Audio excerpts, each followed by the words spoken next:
하나님은 영이시니 예배하는 자가 영과 진리로 예배할지니라.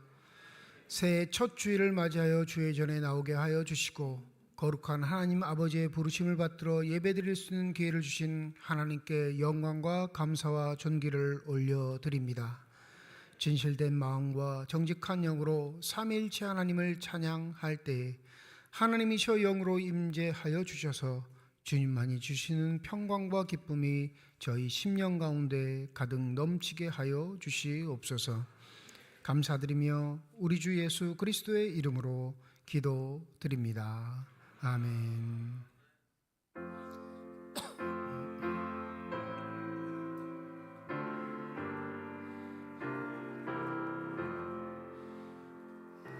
왕 되신 주 다 찬양하여라.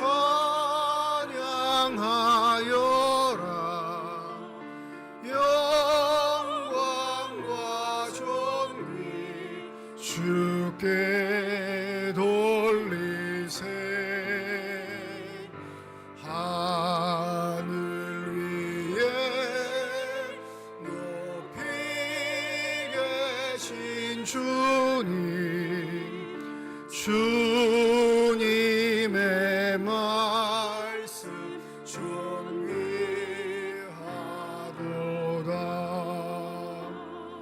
소망의 주 다 찬양하여라.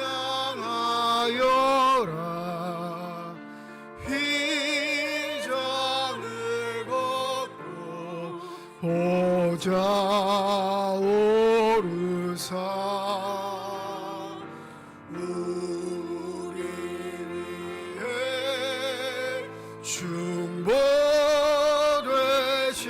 주님, 날마다 은혜 부어 주신다. 거룩한 주 다 경배하여라.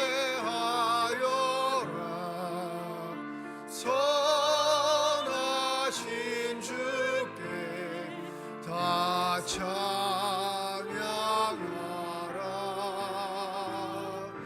천사들도 다 경배하여라.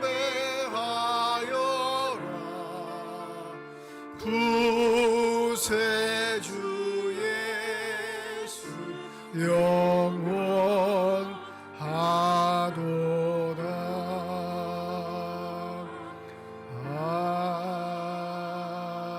아멘. 주께서 옛적에 땅의 기초를 놓으셨사오며 하늘도 주의 손으로 지으신 바니이다. 그것들은 다 옷같이 낡으리니 의복같이 바꾸시면 바꾸려니와. 너희는 이전 일을 기억하지 말며 옛날 일을 생각하지 말라. 너희는 유혹의 욕심을 따라 썩어져가는 구습을 따르는 옛사람을 벗어버리고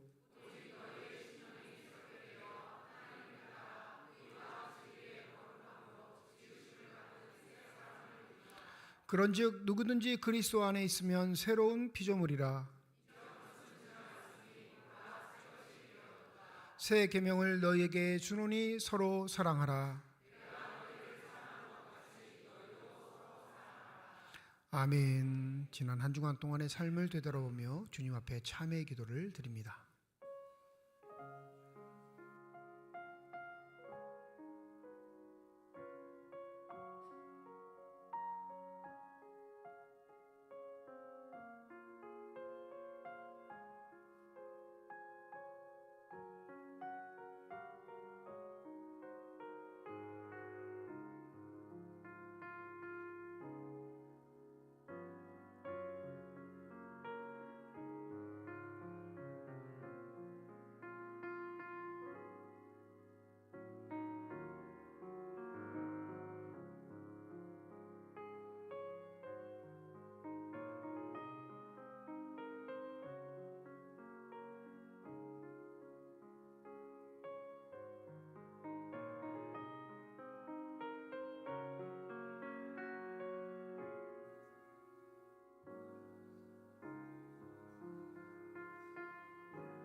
만일 우리가 우리 죄를 자백하면 그는 미쁘시고 의로우사 우리 죄를 사하시며 우리를 모든 불의에서 깨끗하게 하실 것이라.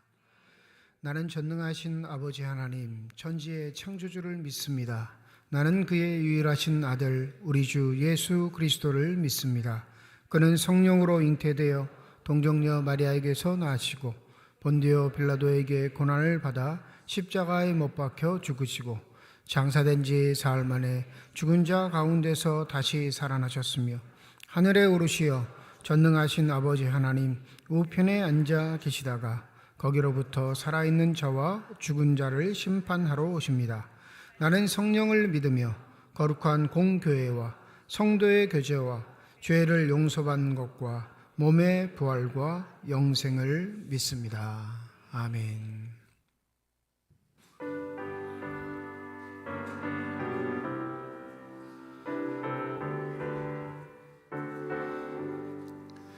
아침에 해가 돋을 때 만물 신선하여라. 나도 세상 지낼 때에 햇빛 되게 하소서. 주여 나를 도우사 세월호 성안고서 어두운 세상 지낼 때 햇빛 되게 하소서. 새로운 관음을 보람 있게 보내고 주의 일을 행할 때에 햇빛 되게 하소서. 주여 나를 도우사 세월호 송안고서 어두운 세상 지낼 때 햇빛 되게 하소서. 한 번 가면 안 오는 빠른 관음 지날 때 귀한 시간 맞춰서 햇빛 되게 하소서. 주여 나를 도우사 세월호 송안고서 어두운 세상 지날 때 햇빛 되게 하소서. 밤낮 주를 위하여 몸과 마음을 드리고 주의 사랑 나타내 햇빛 되게 하소서. 주여 나를 도우사 세월호 송안고서 어두운 세상 지낼 때 햇빛 되게 하소서.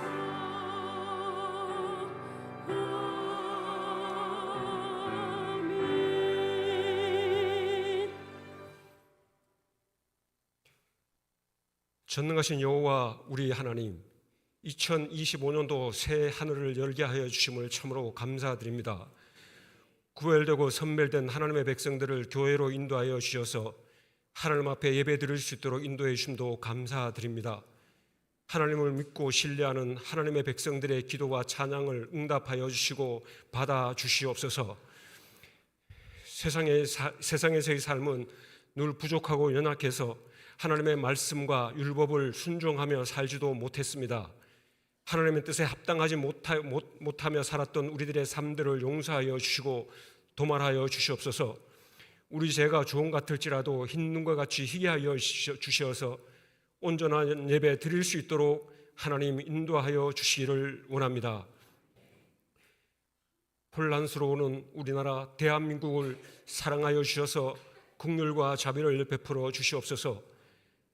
한반도에 살아가는 모든 백성들이 하나님을 경외하며 두려워할 수 있도록 인도하여 주시기를 원합니다. 항공기 사고로 인하여 여러 가지 힘들고 어려운 시간을 보내고 있는 유족들에게도 하나님 친히 위로하여 주시어서 하루속히 새로운 모습으로 하나님 앞에 영광을 드릴 뿐만 아니라 모든 유가족들이 평상으로 돌아갈 수 있는 은혜를 허락하여 주시기를 원합니다.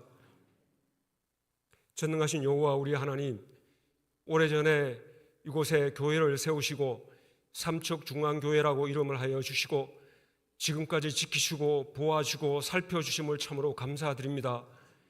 2025년도 교회가 새로운 비전을 가지고 긴 항해를 시작하려고 합니다. 모진 풍랑과 파도가 덮치고 힘들 때에 하나님께서 말씀으로 잔잔하라 명하여 주시옵소서.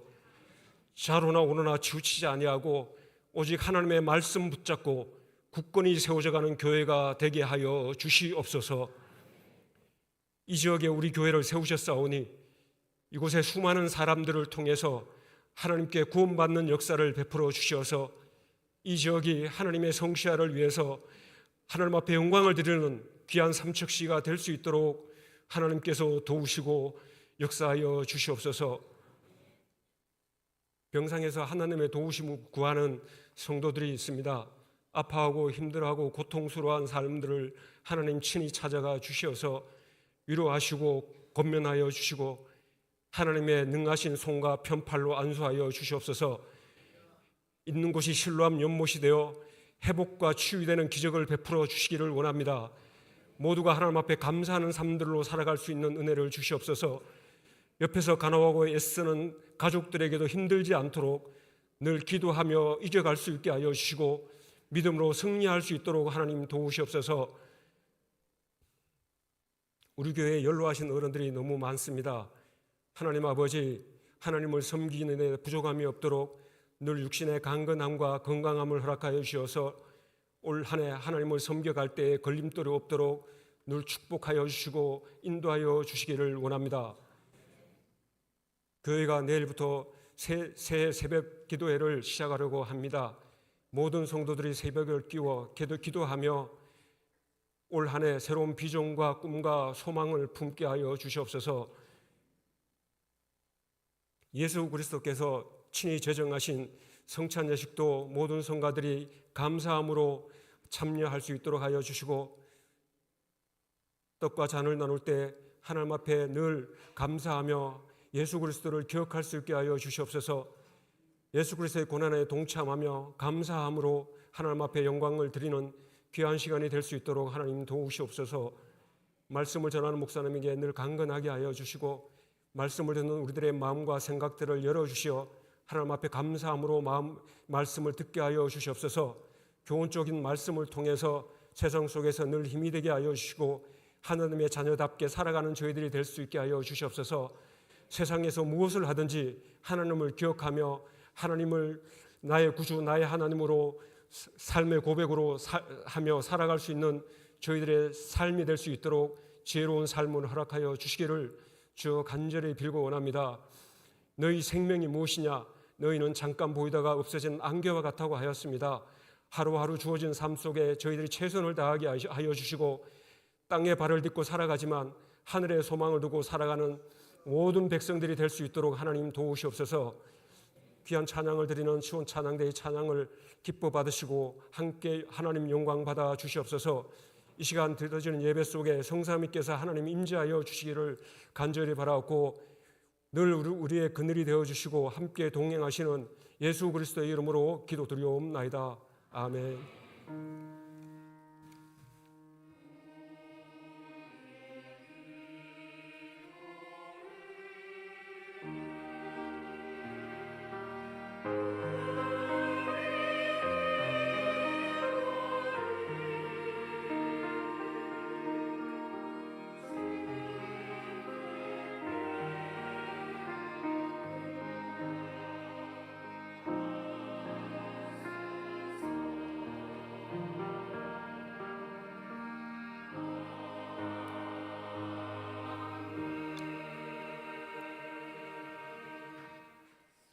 찬송가 229장 1절, 2절, 3절 부르면서 성찬 예식 진행하도록 하겠습니다.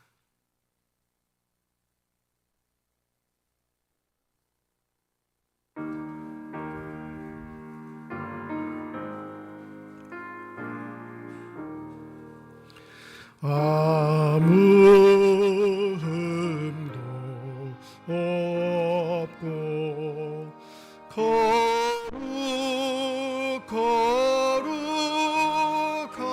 거룩하신 주 하나님 어린 양이 죽임을 당했네. 이른 날이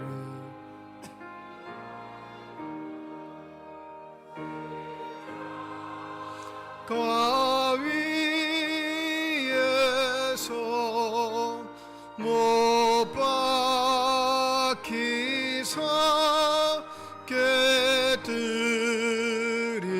깨뜨리신 주님의 몸일세. 이는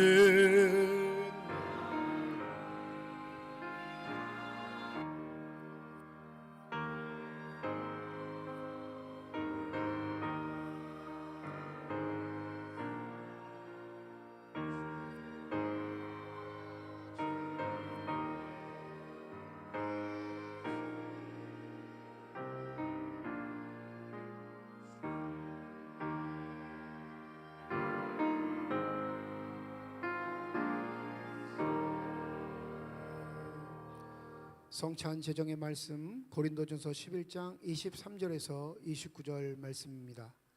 내가 너희에게 전한 것은 주께 받은 것이니 곧 주 예수께서 잡히시던 밤에 떡을 가지사 축사하시고 떼어 이르시되 이것은 너희를 위하는 내 몸이니 이것을 행하여 나를 기념하라 하시고 식후에 또한 그와 같이 잔을 가지시고 이르시되 이 잔은 내 피로 세운 새 언약이니 이것을 행하여 마실 때마다 나를 기념하라 하셨으니 너희가 이 떡을 먹으며 이 잔을 마실 때마다 주의 죽으심을 그가 오실 때까지 전하는 것이니라.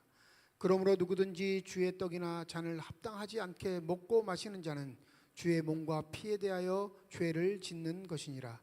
사람이 자기를 살피고 그 후에야 이 떡을 먹고 이 잔을 마실지니 주의 몸을 분별하지 못하고 먹고 마시는 자는 자기의 죄를 먹고 마시는 것이니라. 아멘. 기도하겠습니다. 하나님, 우리를 주님의 거룩한 성찬에 참여하게 하시니 감사드립니다. 주님의 임재 가운데 주님의 살과 피를 먹으며 우리의 영육이 새로워지는 시간이 되게 하옵소서. 예수님의 이름으로 기도드립니다. 아멘. 주 예수께서 잡히시던 밤이었습니다. 주님은 사랑하는 제자들과 함께 마지막 유월절 만찬을 하셨습니다. 그때 떡을 들어 축사하시고 떼어 제자들에게 주시며 말씀하셨습니다.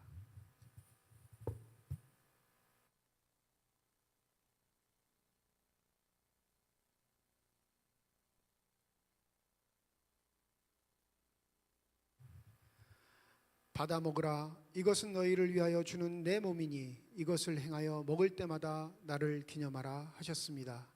이제 주님의 말씀에 따라 주의 몸을 함께 받겠습니다. 세례를 받으신 분들은 자리에서 일어나 주시기 바랍니다.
성찬 예식은 교회 예법에 따라 세례를 받으신 분들만 참여하실 수 있습니다. 떡을 받으시고 자리에 앉으셔서 잠깐 기도하신 후에 떡을 드시면 되겠습니다. 떡을 받으시고 자리에 앉으셔서 잠깐 기도하시고 떡을 드시면 되겠습니다.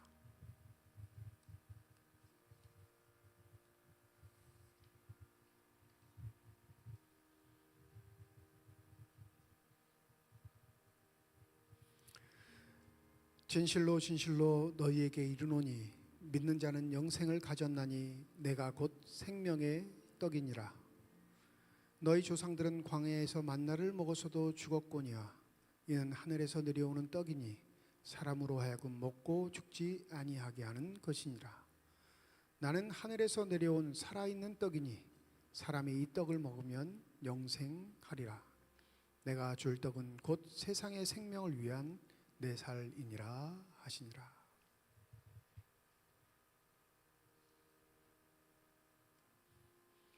예수께서 이르시되 내가 진실로 진실로 너희에게 이르노니 인자의 살을 먹지 아니하고 인자의 피를 마시지 아니하면 너희 속에 생명이 없느니라. 내 살을 먹고 내 피를 마시는 자는 영생을 가졌고 마지막 날에 내가 그를 다시 살리리니 내 살은 참된 양식이요 내 피는 참된 음료로라. 세례를 받으시고 떡을 받지 못하신 분 손을 들어 보여 주시면 되겠습니다.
또 주님은 식후에 잔을 들어 축사하시고 제자들에게 주시며 말씀하셨습니다.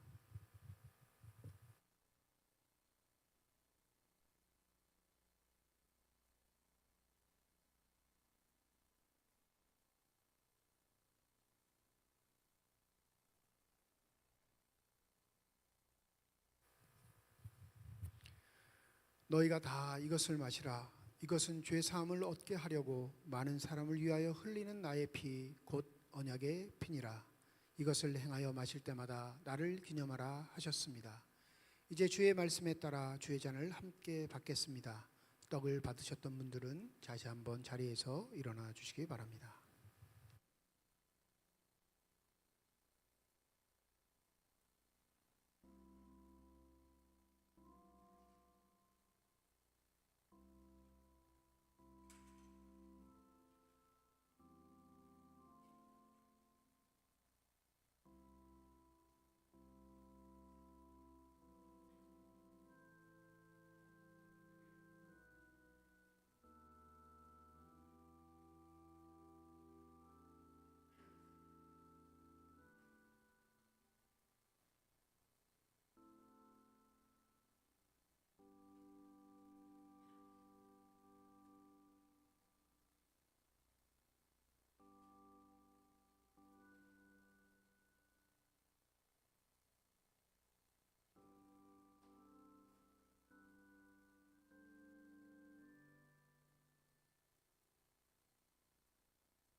잔을 받으신 후에 자리에 앉으셔서 잠깐 기도하시고 잔을 드시면 되겠습니다. 선체로 잔을 드시지 마시고 자리에 앉으셔서 잠깐 기도하신 후에 잔을 드시면 되겠습니다.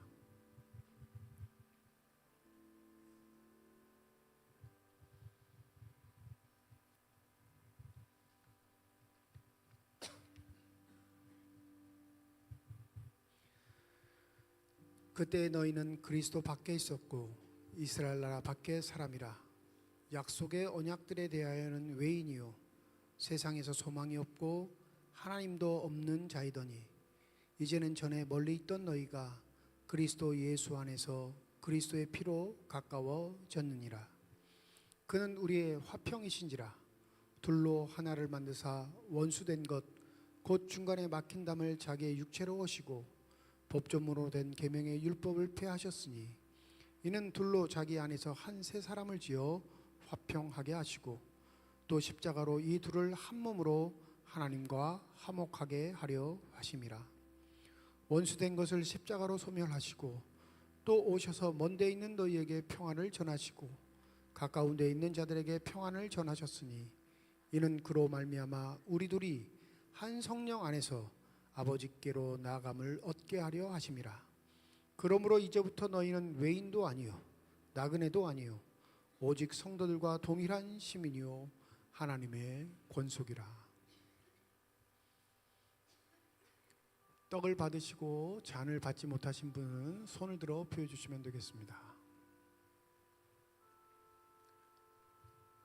다 드신 잔은 양쪽 가에 보시면 잔을 꽂는 곳이 있습니다. 양쪽 가에 잔을 보내셔서 잔을 모아주시면 되겠습니다.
기도하겠습니다. 하나님, 죄로 인해 죽을 수밖에 없는 우리들을 주의 복된 성찬에 참여하게 하시고 사죄와 구원의 은혜를 새롭게 하여 주심에 감사함을 드립니다. 이제 새로운 피조물로서 복음에 합당한 삶을 살아가게 하시고 예수 그리스도의 십자가와 부활의 증인으로 살아가게 하옵소서. 감사드리며 우리 주 예수 그리스도의 이름으로 기도드립니다. 아멘. 229장 4절 6절 찬양하겠습니다.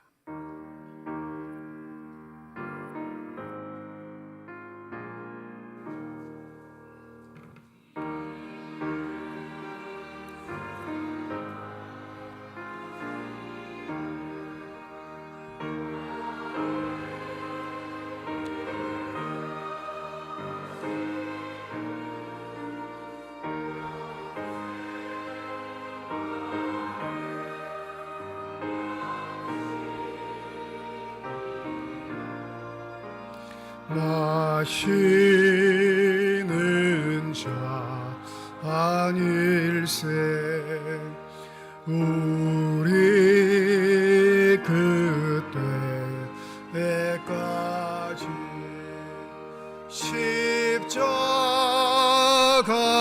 십자가를 지고 주의 자비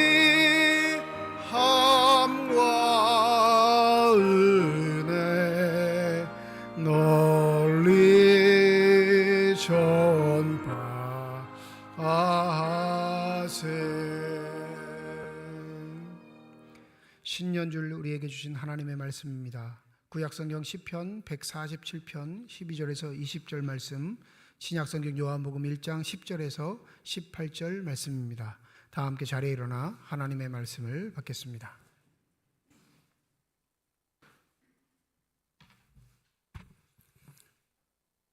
오늘 우리에게 주시는 하나님의 말씀입니다. 예루살렘아 여호와를 찬송할지어다. 시온아 내 하나님을 찬양할지어다. 그가 내 문빗장을 견고히 하시고 내 가운데 있는 너희 자녀들에게 복을 주셨으며 내 경내를 평안하게 하시고 아름다운 밀로 너를 배불리시며 그의 명령을 땅에 보내시니 그의 말씀이 속히 달리는도다. 눈을 양털같이 내리시며 소리를 재같이 흩으시며 우박을 떡 부스러기같이 뿌리시나니 누가 능히 그의 추위를 감당하리요. 그의 말씀을 보내사 그것들을 녹이시고 바람을 불게 하신즉 물이 흐르는도다. 그가 그의 말씀을 야곱에게 보이시며 그의 율례와 규례를 이스라엘에게 보이시는도다. 그는 어느 민족에게도 이와 같이 행하지 아니하셨나니 그들은 그의 법도를 알지 못하였도다. 할렐루야.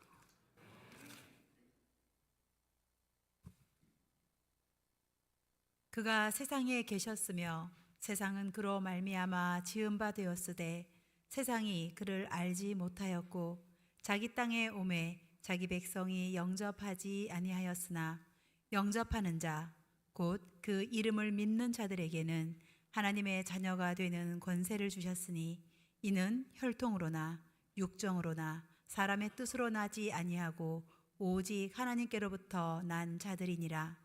말씀이 육신이 되어 우리 가운데 거하심에 우리가 그의 영광을 보니 아버지의 독생자의 영광이요 은혜와 진리가 충만하더라.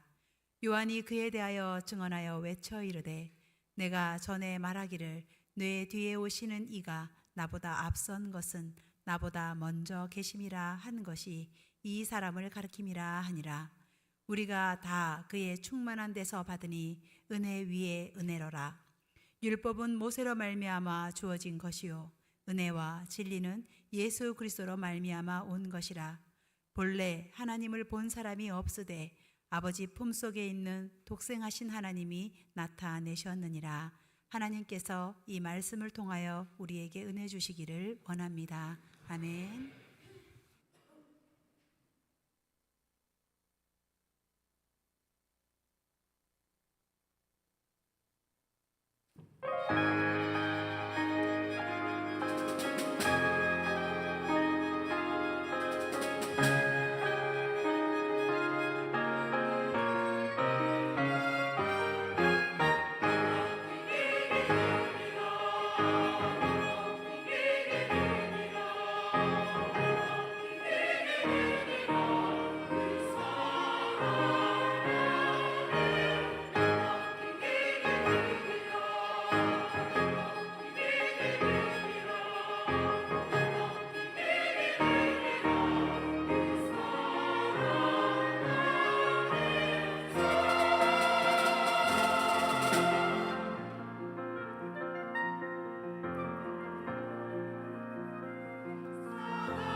기도하겠습니다. 이 시간 우리들의 눈을 열어주시사 주님의 얼굴 바라보게 하여 주시옵시고 우리들의 귀를 열어주셔서 주 음성 듣게 하여 주시옵소서. 닫혀진 우리의 심령의 문이 성령의 은혜 가운데 활짝 열려지게 하여 주셔서 하나님 아버지 마음속에 품고 계시는 기쁨과 평안과 만족이 넘치는 복된 시간이 되게 하여 주시옵소서. 감사드리며 우리 주 예수 그리스도의 이름으로 기도드립니다. 아멘. 오늘은 교회력 절기로 하면 성탄절도 제2번째 주일 이렇게 명명이 됩니다. 보통은 한국교회가 새해 첫 주일 예배이기 때문에 신년 주일 예배 이렇게는 하지만 교회력으로 따지면 성탄절이 지난 두 번째 주일, 이게 정식 명칭입니다. 그러니 당연히 주일 본문도 성탄절에 관한 것일 수밖에 없습니다. 오늘 요한복음 1장 10절과 18절을 보면 이게 성탄절과 무슨 관련이 있는가 생각하실 텐데, 마태복음에 기록된 예수의 탄생 이야기, 누가복음에 기록된 예수의 탄생 이야기와는 사뭇 다른 전개가 진행됩니다. 마태복음과 누가복음을 읽었던 사람들이 가지고 있는 의구심이 한 가지가 있는데, 그 의구심이 뭐냐면 그 예수, 아기 예수의 탄생이 과연 나하고 무슨 의미가 있는가라는 의구심을 불러일으킵니다.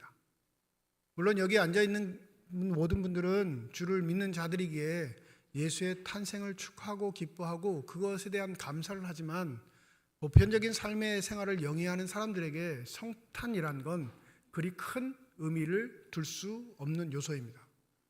그 아기 예수가 오심을 왜 우리가 축하하고 기뻐해야 하며 그의 탄생이 왜 우리에게 영향력을 미쳐야 하는가? 이게 세상의 물음이에요. 그럼 여러분 무엇이라 대답하시겠습니까? 그래서 한동안은 성탄의 의미를 되새기자 해가지고 막 심각한 동영상이 많이 나왔어요. 산타 할아버지가 주인공이 아니다. 루돌프 사슴도 주인공이 아니고 성탄의 주인공은 예수다. 그런데 솔직히 저도 감흥이 없어요. 그거 아무리 틀어줘도. 그러니 믿지 않는 사람들이 예수의 탄생, 베들레헴, 그 낮고 천한 곳에 오신 예수, 그 의미는 알겠는데 그게 왜 나하고 관련이 되어 있는가는 의미를 찾지 못합니다. 그 의구심과 그 의미를 찾고자 하는 사람들에게 주는 답이 요한복음 1장 오늘의 본문 말씀입니다. 사람은 육신의 한계에 갇혀 살아간다 말합니다. 고대 사회로부터 지금까지 쭉 이어져 오는 철학 사상 중에 한 가지, 이 육신은 인간을 제약하고 번거롭게 하며 부정 요소를 가지고 있으니까 육신을 더럽다고 칭하는 존재들이 있습니다.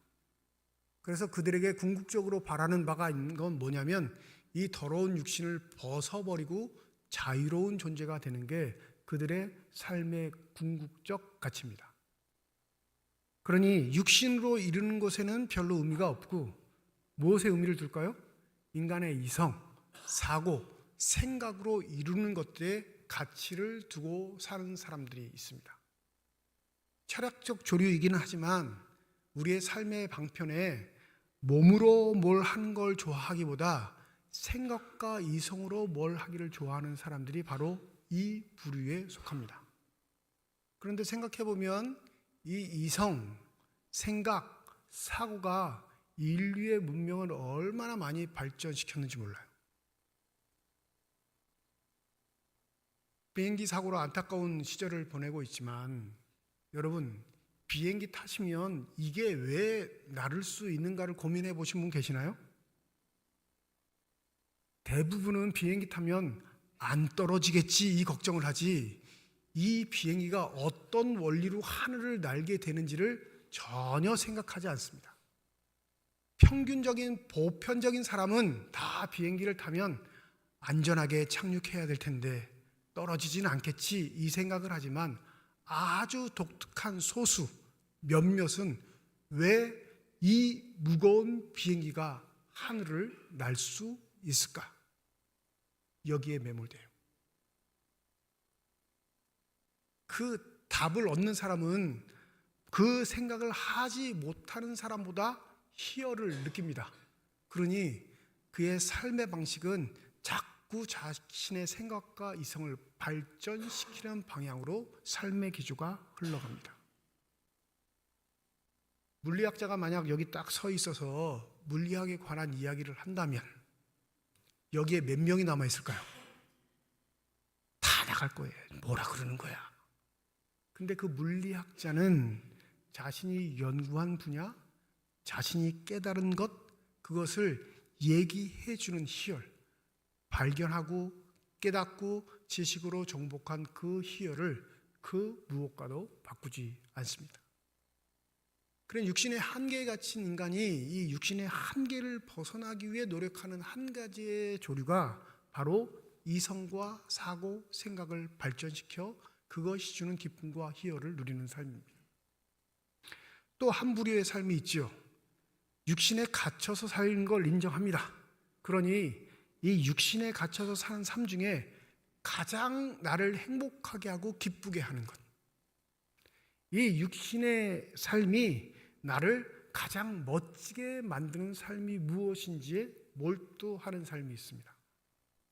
즉 육신의 한계를 인정하고 이 육신에 갇힌 나도 인정하는데, 그러면 내가 이 육신을 가지고 가장 행복과 기쁨을 누릴 수 있는 삶이 무엇인가? 이걸 좀 고상한 말로 하면 쾌락주의라고 하죠. 근데 그게 나쁜 의미는 아니에요. 방종, 방탕, 음란, 술취함 이걸 말하는 게 아니고요. 원래 고대 철학에서 이루어온 건 내 육신으로 이룰 수 있는 최고의 가치, 그 행복은 무엇이냐, 이걸 추구하는 게 또 하나의 삶의 가치입니다. 그런데 이 육신으로 이룰 수 있는 삶 중에 가장 인간을 짜릿하게 만드는 게 무엇일까요?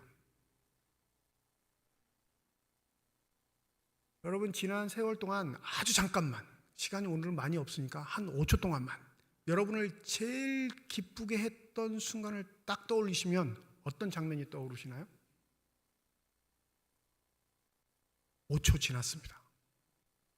5초 동안 생각 안 나면 재미없게 산 거예요. 삶을 잘못 사신 거라고요. 인간이 가장 육신을 지니고 있는 인간이 가장 희열을 느끼고 기쁨을 느끼는 건 나와 똑같은 인간을 조종하거나 다루는 일입니다. 다른 말로 하면 지배 욕구예요. 그래서 인간은 힘을 가지려고 하고요, 권력을 가지려고 하고, 든든한 그 일을 할 수 있는 재정을 풍족하게 가지려고 합니다. 좀 나쁜 말로 하면 내가 인간 위에 있는 인간으로서 살아가려고 하죠. 권력 지향적 인간이 돼요. 이게 왜 재밌을까요? 다른 사람을 부리는 것, 다른 사람을 다스리는 것, 다른 사람을 통제하고 지배하는 것이 왜 인간의 삶에 기쁨과 행복을 주게 되겠습니까? 그건 신적인 영향이 자기에게 있음을 확인해 보고 싶어 하기 때문에 그렇습니다. 그러니 정신적인 발전이나 육체적인 삶의 가치에서 두 가지 최고의 삶을 이룬다면, 그 목적을 이룬다면 당연히 우리에게는 평안, 그 누구도 내세울 수 없는 자랑과 기쁨이 있어야 할 텐데, 성경은 그 두 가지의 삶이 진리라 말하지 않습니다. 성경은 우리에게 제3의 길이 원래 하나님이 허락하신 생명의 기운을 온전히 발산하여 하나님이 기뻐하시고 우리에겐 평안이 되는 그 고귀한 길이 있다라고 말씀하시는데, 그 길이 바로 오늘 요한복음 본문에 기록되어 있습니다. 우리 14절 말씀 함께 읽어보겠습니다. 14절입니다. 시작.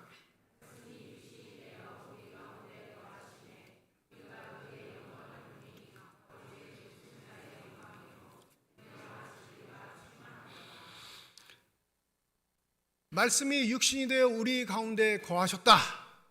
이게 얼마나 어마어마한 일인 건지 우리가 사고하지 못하고 체험하지 못하고 인식하지 못하니까 그냥 휙 지나가는 말로 여겨집니다. 어릴 적 봤던 만화 중에 아직도 잔상에 남은 만화가 한 가지 있는데 그게 뭐냐면 학교 가기 싫어하는 남학생이 마당에 있는 강아지를 보고 개를 보고 중얼중얼 거리는 거예요. 그 장면은 고스란히 이미지로 저한테 새겨져 있어요. 이 새겨진 이유는 저도 학교 가기 싫었거든요. 그 만화 주인공이 강아지를 보고 이렇게 말합니다. 야, 너는 참 좋겠다. 하루 종일 먹고 자고 누워 있을 수 있고. 야, 너가 학교 가고 내가 강아지가 되면 얼마나 좋을까. 만화니까 무슨 일이 벌어지죠? 얘가 진짜 강아지가 돼요. 만화니까 되는 거예요, 여러분. 만화니까. 강아지가 학교를 갑니다. 하루는 재밌었어요. 이틀이라니까 개줄에 묶여있고. 저 어릴 적 강아지는 다 밖에서 사는 존재였습니다. 집 안에 사는 존재가 없었어요. 개줄에 묶여있는 강아지, 개줄의 반경만 돌아다닐 수 있는 강아지. 그러니까 깨달은 거예요. 이게 좋은 삶이 아니구나. 어떻게 해요? 아빠 엄마가 들어올 때마다 외칩니다. 나 아들인데 여기 묶여있다고. 엄마 아빠한테 무슨 소리 들릴까요? 왈왈왈왈 개 짖는 소리밖에 안 들려요. 어찌저찌 해서 이 개로 변했던 소년이 다시 인간도로 돌아옵니다. 그러면 그 다음부터 어떻게 살아야 돼요? 저희가 어렸을 때 봤던 모든 만화는 교훈적이어야 합니다. 그 다음날 기쁜 마음으로 책가금을 내고 학교를 가죠. 불가능한 일이에요.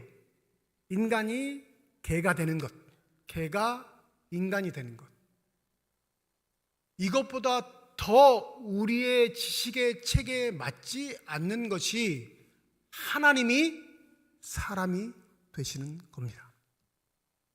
믿으십니까? 개와 사람으로 바뀌는 게 가능성이 훨씬 더 많다는 의미예요. 하나님이 보이지 않는 존재가 육신에 갇힌 존재가 된다는 그 사실은 어마어마한 일인데 우리가 감동이 없으면 그 하나님의 세계를 측량하지 못하기 때문에 그렇습니다.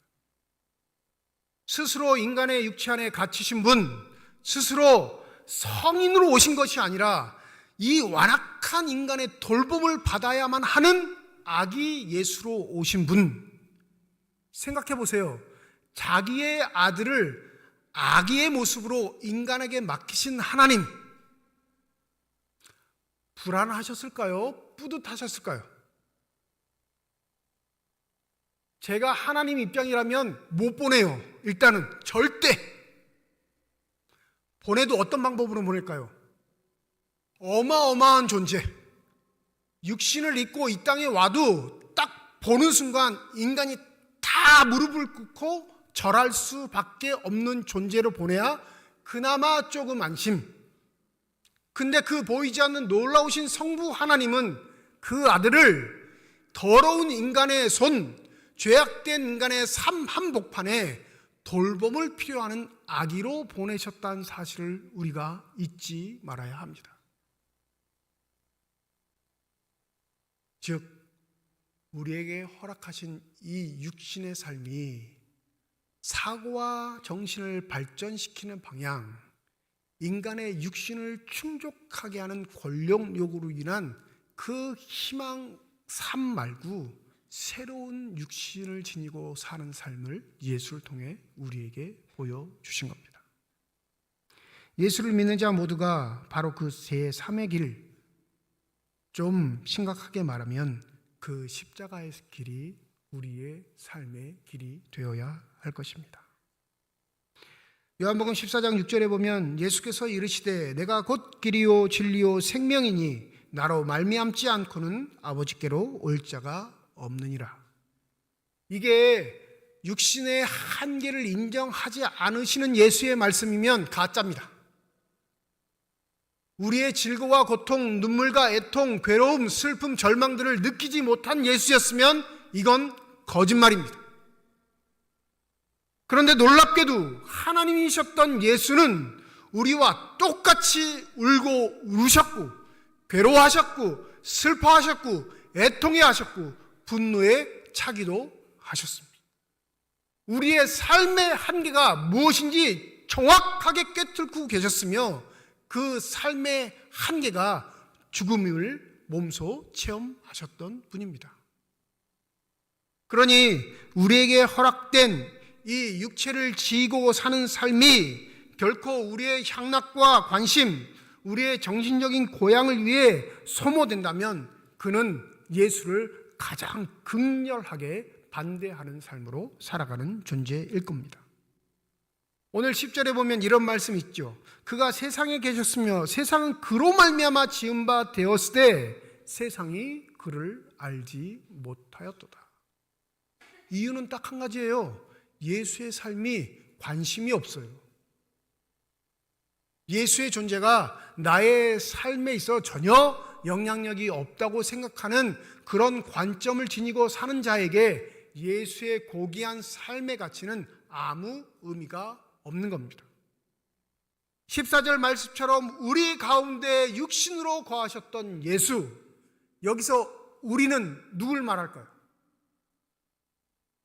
오늘 본문에 보면 12절에 영접하는 자, 그 이름을 믿는 자, 하나님의 자녀, 13절에는 오직 하나님께로부터 난 자들, 그걸 요한은 우리라는 말로 표현하고 있습니다. 여러분, 새 소망 저도 있고 여러분이 있는데 제발 예수를 제외한 것에 몰두하는 것이 우리의 삶의 소망이 아니기를 소원합니다. 사람 밟고 사람 위에 서려고 하지 마세요.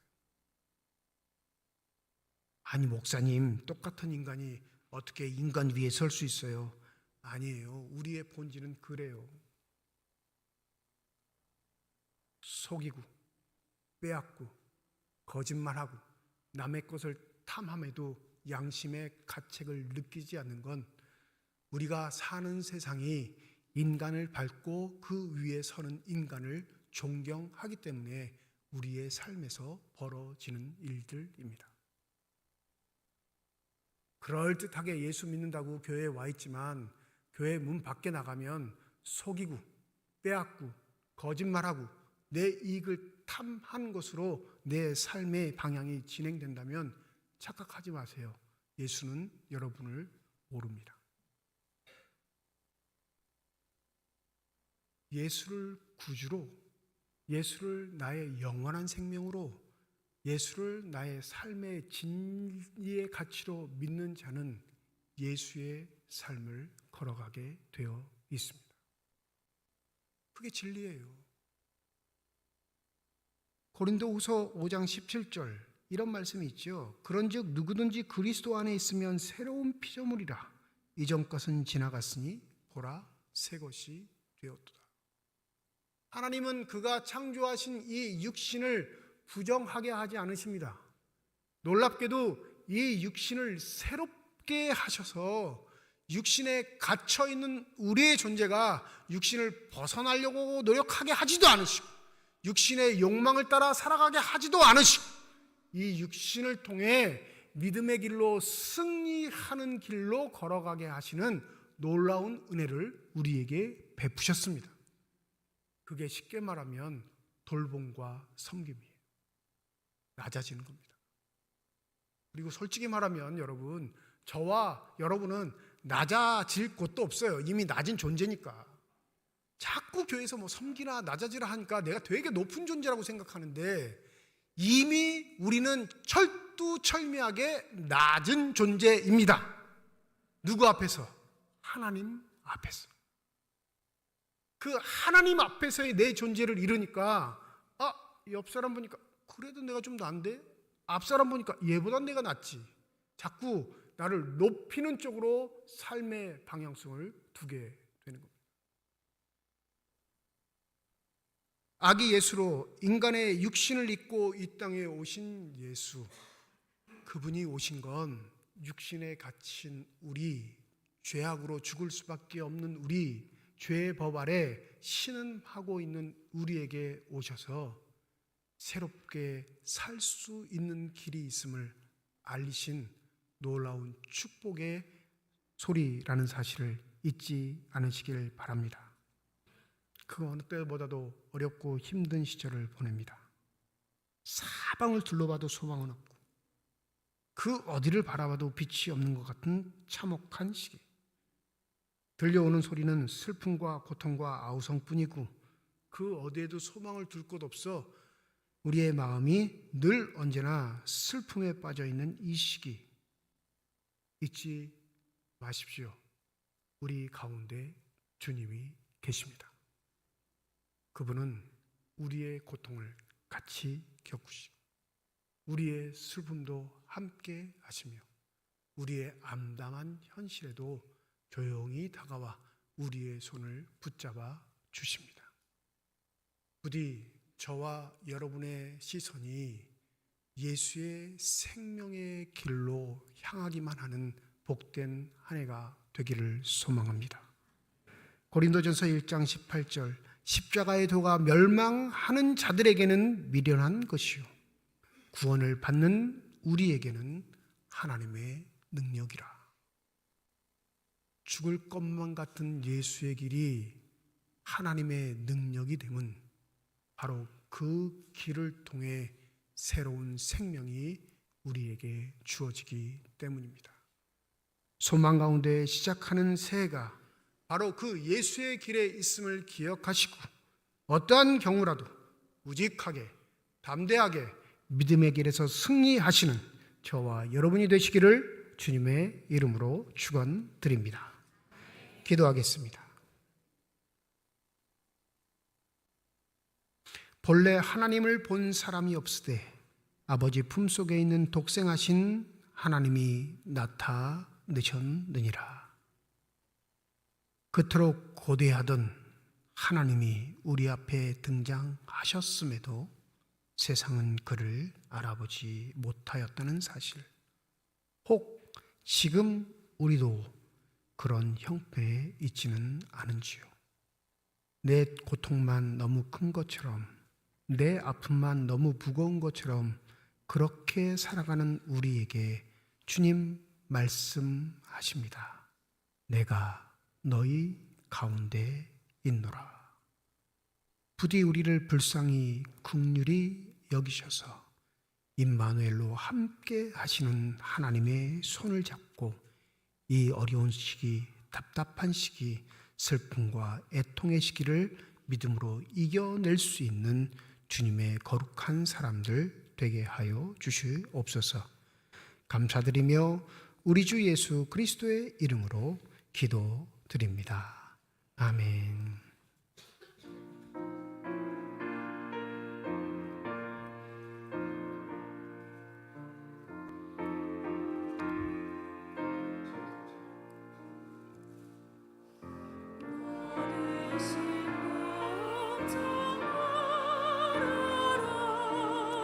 주 너를 지키리. 주 날개 밑에 걸어라. 주 너를 지키리. 주 너를 지키리. 아무 때나 어디서나 주 너를 지키리. 늘 지켜주시리. 어려운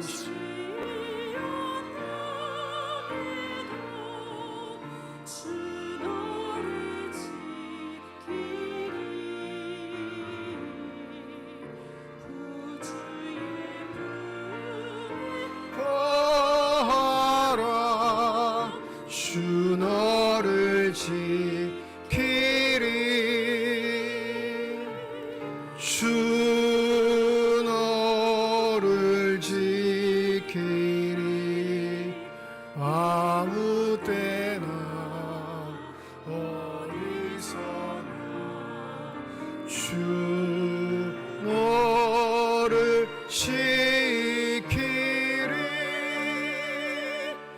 늘 지켜주시리.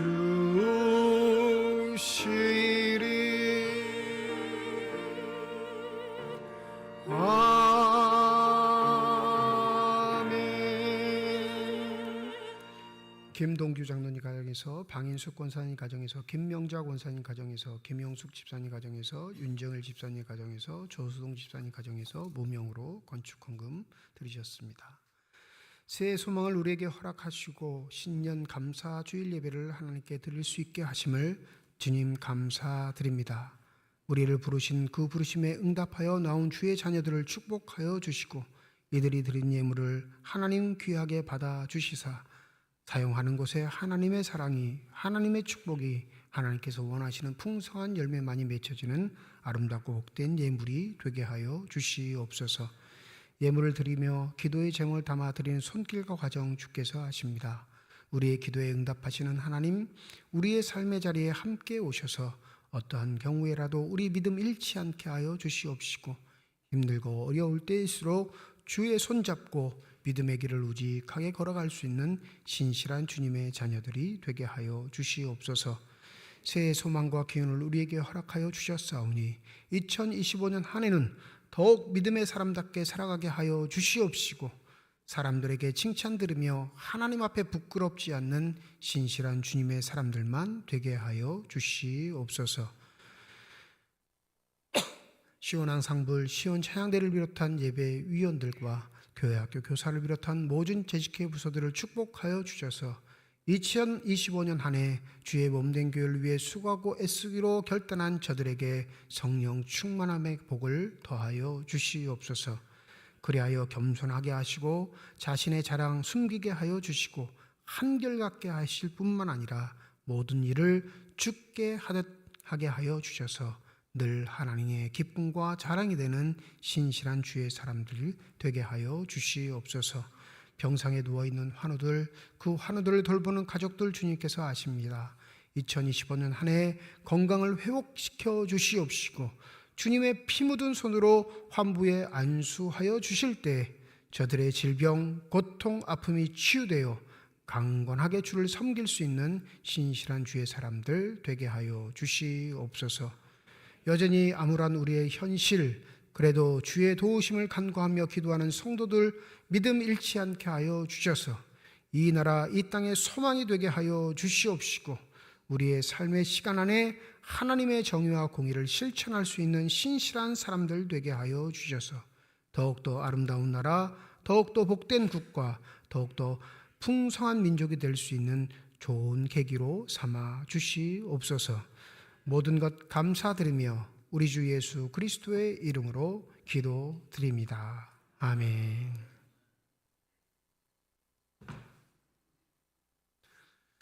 우리 함께 인사하겠습니다. 하나님의 축복이 여러분과 함께. 네, 감사합니다. 옆에 분과 인사하시죠. 하나님의 축복이 옆에 계신 분과 함께. 네.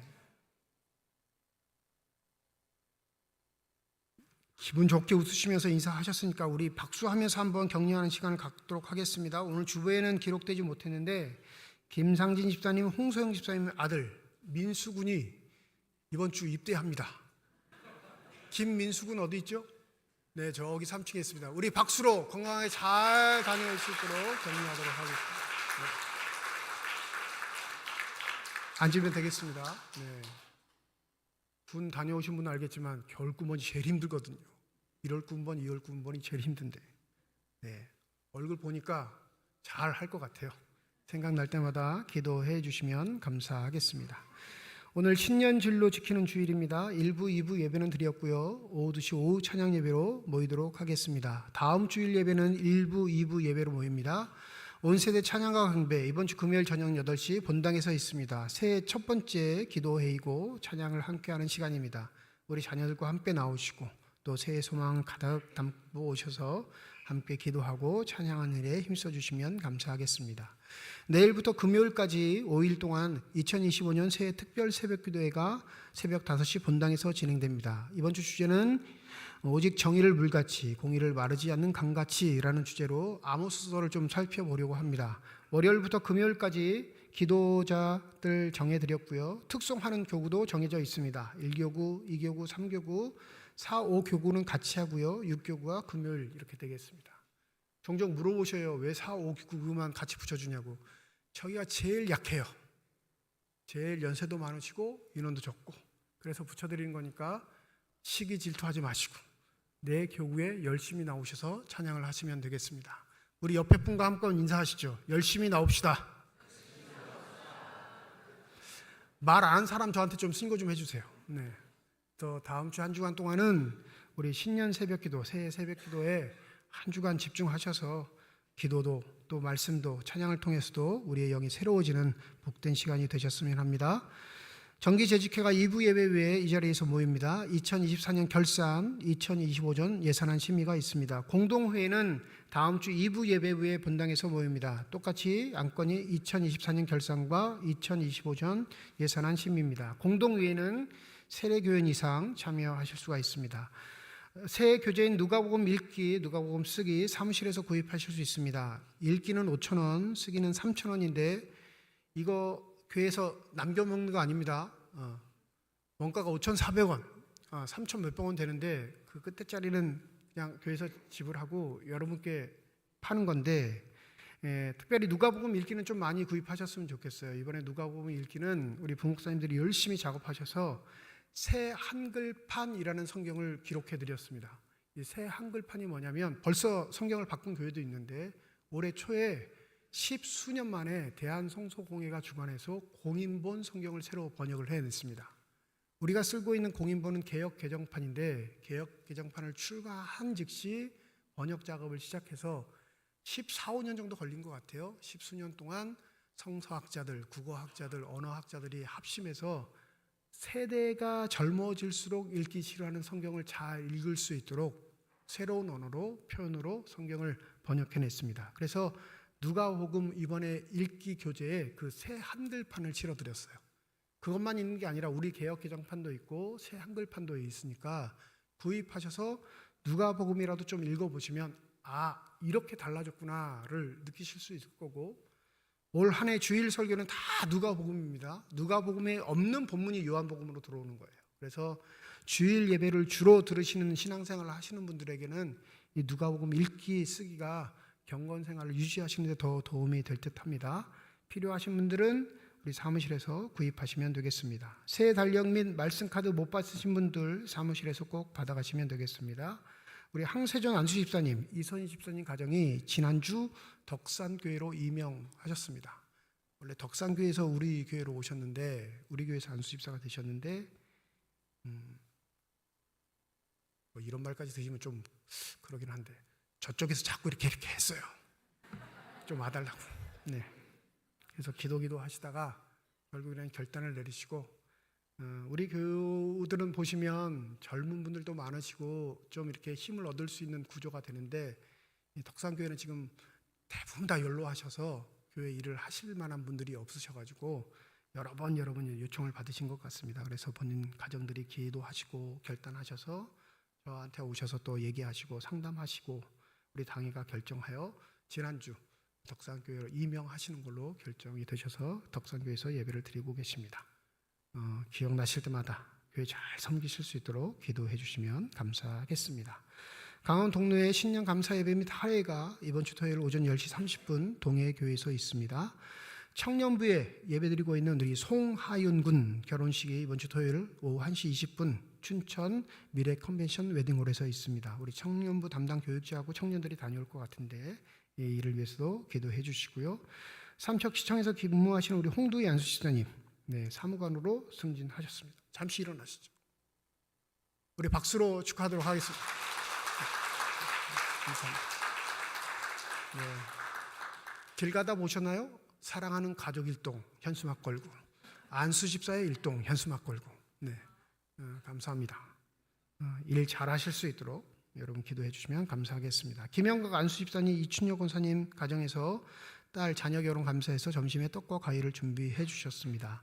또 감사한 일 우리 새로 등록하신 김정숙 성도님 새해 맞아서 범사에 감사로 이렇게 멋지고 화려하게 강단 장식을 준비해 주셨습니다.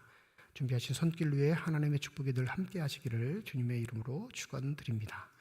그리고 한 가지 좀 알려드리는 말씀인데, 원래 김정숙 성도님이 다른 교회에서 권사님이셨어요. 근데 이제 문의하시는 분들이 계시더라고요. 항전직인데 왜 우리 교회는 성도라고 하느냐 하는데, 1년간 유예를 합니다. 어느 교회든 등록하시고 만 1년이 지나셔야 당에서 정책적으로 이분의 직분을 결정할 때 협동 권사를 줄지, 협동 안수집사를 줄지, 서류집사로 임명할지를 결정을 해요. 같은 교단일 경우, 같은 노예 소속 교단일 경우, 또 우리 교회를 다니셨다가 좀 쉬셨다가 다시 나올 때는 뭐 그게 우리의 신앙의 관계에 별 큰 문제가 없으니까 양해를 하긴 하는데, 대부분은 교회 질서와 전통 때문에, 행정적인 일 때문에 한 해 동안은 그냥 성도로 계시는 게 교회의 질서입니다. 그러니까 혹 오해하지 마시고, 이게 미워하거나 싫어하거나 그래서 그런 게 아니라 교회 질서를 지키기 위해 한 해 정도 그분의 신앙생활을 살피고 한 해가 지나면 그 다음에 임명한다는 것 여러분들이 양해해 주시면 좋겠습니다. 부르는 건 뭐라고 하지 않겠어요. 뭐 평생 권사로 불렸는데 성도님 이러는 것도 이상하잖아요. 호칭에 있어서는 편하게 하시되 행정적으로는 좀 그렇다는 걸 양해해 주시면 감사하겠습니다. 이해하셨죠? 네. 오늘 저는 오후 2시에 도객교회 제식 헌신 예배가 있어서 그 설교하러 다녀오도록 하겠습니다. 함께 기도해 주시면 감사하겠습니다. 이제 다 함께 자리에 일어나셔서 결단 찬양 하나님께 드리겠습니다.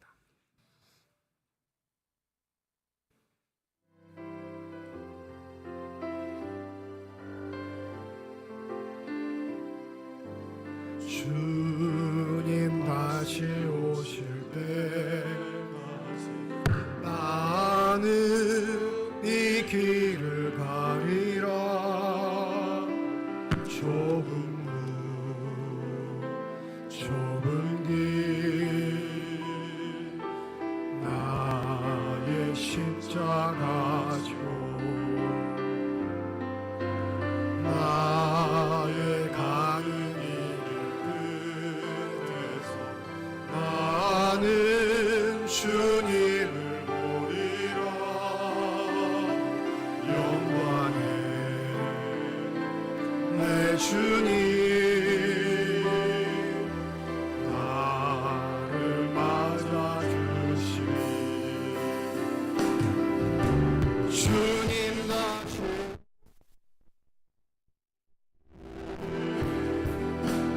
나는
이제는 우리 주 예수 그리스도의 은혜와 하나님의 사랑과 성령님의 교통, 내주 인도 역사 충만하심이 이번 주 토요일 결혼을 하는 송하연군 머리 위에와 국방의 의무를 다하고자 입대하는 김민수군 머리 위에 주의 말씀을 마음에 새기고 올 한 해 예수께서 초대하시는 그 생명의 길을 우직히 걸어가기를 소원하는 주님의 거룩한 자녀들, 이들의 가정과 일터와 앞길 위에 이제로부터 영원토록 함께 하시기를 간절히 축원하옵나이다. 아멘.